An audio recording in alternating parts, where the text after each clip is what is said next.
அஸ்ஸலாமு அலைக்கும் வரஹ்மத்துல்லாஹி வபரகாத்துஹு. வாங்க, கரண்ட் இல்லை ஃபஸ்ட்டு, அதனால தான் அது தாளிக்க ஆரம்பத்தில் வந்து வைக்கல.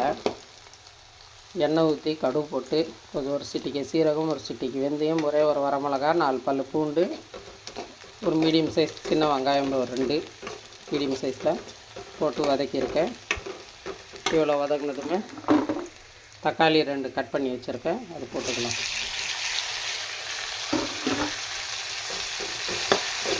இது கொஞ்சம் நல்லா குழஞ்சி வர்ற அளவுக்கு வதங்கணும். இது கொஞ்சம் வதங்கட்டும். இன்றைக்கி என்ன குழம்புன்னு பார்க்குறீங்களா?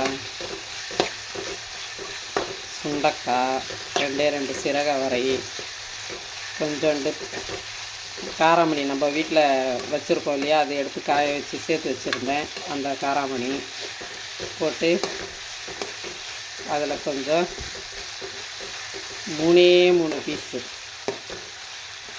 மட்டன் கபாபு, காய வச்ச தோலாட்டின்னு சொல்லுவாங்களே, உப்பு கண்டம், அது ஒரு 3 பீஸ் இருந்தது. இன்னைக்கு ஃப்ரிட்ஜு க்ளீன் பண்ணால் கிடச்சிது. அது வறுத்து இதில் போட போகிறேன். அது எப்படி போடலான்னு பார்க்கலாம்.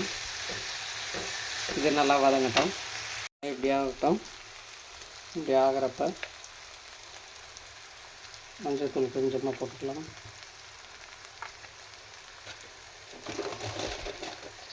கல் உப்பு போட்டு வதக்கிக்கலாம்.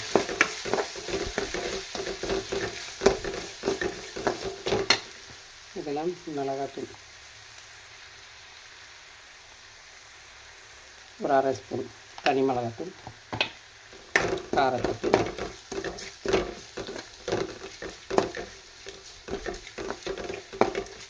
இந்த தனி மிளகாத்தூளில் கொஞ்சம் கலரும் வரும், காரமாக இருக்கும் கொஞ்சம், அதனால்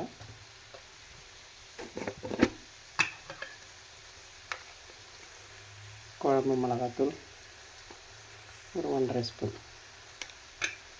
அவ்வளோதான். இதுவும் கொஞ்சம் வதங்கட்டும். இது அவ்வளோதான் சுண்டக்காய். இது சுண்டக்காய், இது சிறகு அவரை நம்ம வீட்டில் காய்க்கிறதில்ல. இது ஒன்று பெரிய அவரையாக காய்ச்சிருந்தது, இதை வச்சு பண்ணிக்கலாம்.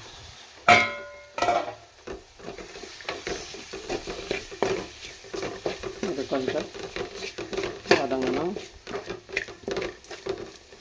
இது கொஞ்சம் வதங்கின பிறகு கொஞ்சம் தண்ணியை விட்டு வேக வச்சுக்கலாம். இப்போ வதக்கிற பொருள் இந்த மாதிரி எண்ணெய் விடணும் பாருங்கள். இப்போ விட்டு பாருங்கள் எண்ணெய்.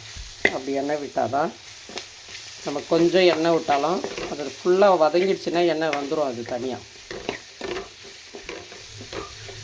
வதங்கினதுமே கொஞ்சம் தண்ணியை விட்டு வேக வச்சுக்கலாம். இது சுண்டைக்காய் வேகிறதுக்கு ஒரு 1/2 டம்ளர் தண்ணி விட்டுருக்கேன்.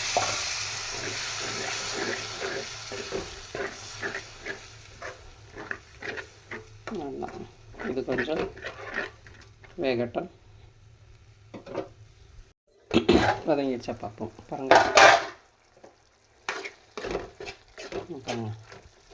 இதில் நீங்கள் ஒரு 1/2 ஸ்பூன் தனியாத்தூள் சேர்த்துக்கோங்க, நல்லாயிருக்கும்.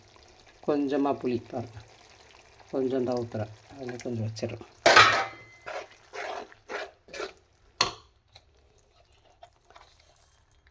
சீரகம், வெந்தயம் எல்லாம் வறுத்து பொடி பண்ணி வச்சுருக்கேன், அது 1 ஸ்பூன்.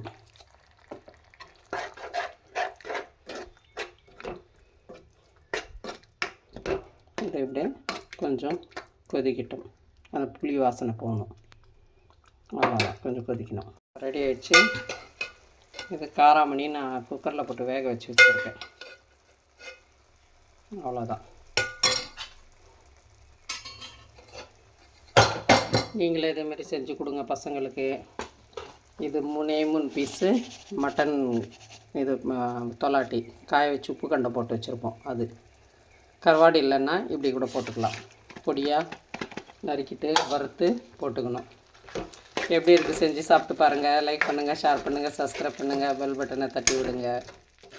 எல்லோரும் நலமாக இருக்க வேண்டும் என்று அல்லாஹ்விடம் துஆ செய்கிறேன். அஸ்ஸலாமு அலைக்கும் வரஹ்மத்துல்லாஹி வபரகாத்துஹு. எல்லா புகழும் அல்லாஹ் ஒருவனுக்கே. சாத்தியம் ஸலவாத்தும் நபி ஸல்லல்லாஹு அலைஹி வஸல்லம் மீது உண்டாகட்டும். அவ்வளோதாங்க, இது முடிஞ்சிடுச்சு. கொஞ்சம் ஒரு கொதி வந்தோடனே இறக்கிக்கலாம். ஜஸாக்கல்லாஹ்.